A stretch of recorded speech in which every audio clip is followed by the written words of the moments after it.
யுத்தம் உண்டு என்று வேதம் சொல்லுகிறது. அப்ப இந்த யுத்தத்தை நாம் ஜெயிப்பதற்கு வெறும் ஈட்டியும் கேடரும் நமக்கு போதாது. நம்மளுடைய நமக்குள் இருக்கக்கூடிய இந்த ஆவியிலே நமக்கு பலன் வேண்டும்.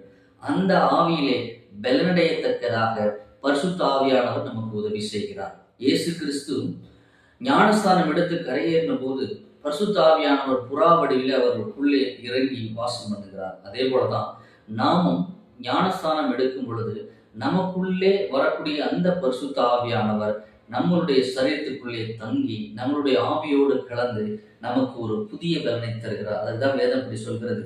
பரிசுத்த ஆவி உங்களிடத்தில் வரும்போது நீங்கள் பலனடைகிறீர்கள். நமக்குள்ளே இருக்கக்கூடிய அந்த ஆவியானது பரிசுத்த ஆவியானவரோடு இணைந்து நமக்கு ஒரு புதிய பலனை தருகிறது. எதற்கு என்றால் இந்த உலகத்தின் அதிபதியாகிய அந்த பிசாசை எதிர்த்து நிற்பதற்கும் ஜெயிப்பதற்கும் புதிய பலனை தருகிறது. அல்லேலூயா.